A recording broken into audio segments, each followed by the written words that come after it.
Bonjour, dans cette nouvelle vidéo, je vais vous présenter comment réaliser une recherche verticale ou recherche V.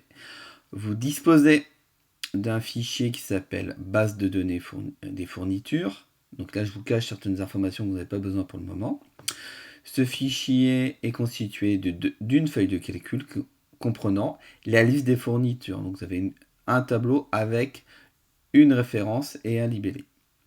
Vous avez à créer une demande d'achat de fourniture. Par exemple, ma volonté, c'est que si on saisit le nom du salarié, par exemple au travers d'une liste déroulante, si on saisit la date, on indique la référence, les quantités et le caractère urgent ou pas.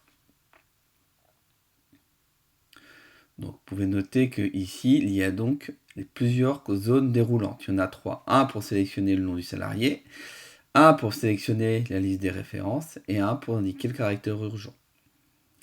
On a déjà vu comment réaliser une zone déroulante. Je vous rappelle que cette information est disponible dans le menu Données. Et voilà, vous avez là le message devant vos yeux.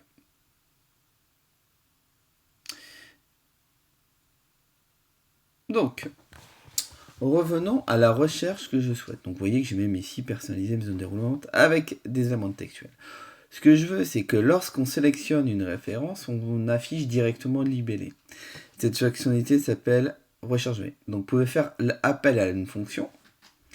Vous voyez bien qu'elle apparaît dans les dernières que j'ai utilisées, mais on peut indiquer recherche. Recherche V apparaît. On nous demande la valeur qu'on recherche. La valeur qu'on va rechercher, ça va être la référence. Il nous demande la taille. À quel endroit? Donc la table matrice. La table matrice, c'est votre feuille précédente. Donc on va sélectionner le tableau précédent sans les têtes de ligne et de colonne. Et ce qui nous intéresse, c'est la deuxième colonne. C'est la colonne qu'on appelle libellé de mon tableau. Donc je tape 2 et je fais OK. C'est bizarre, ça fonctionne. Il ne vous reste plus qu'à recopier vers le bas. Là, on regarde ce que si je mets un changement, ça fonctionne. Autre manière de faire, je vais directement dans la barre d'adresse. Je tape recherche V. Là, je vois que j'ai quand même des indications pour m'aider. Donc, je recherche toujours ma référence.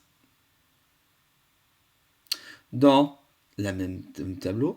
Alors, une indication, si vous voulez gagner du temps, pour pas avoir à sélectionner, vous pouvez créer une zone de nom et indiquer un nom à ce tableau.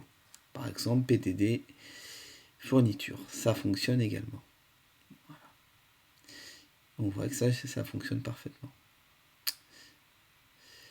On pourrait bien sûr aller beaucoup plus loin. C'est-à-dire, si je supprime votre valeur, vous avez le message ENA. Moi, je ne l'ai pas. J'ai utilisé une autre fonctionnalité pour justement, quand je supprime ma valeur, avoir un élément vide. Voilà. Donc, j'ai utilisé une autre formule que je ne vous présenterai pas tout de suite. Pour les plus curieux, en cas de demande, j'y répondrai. Voilà.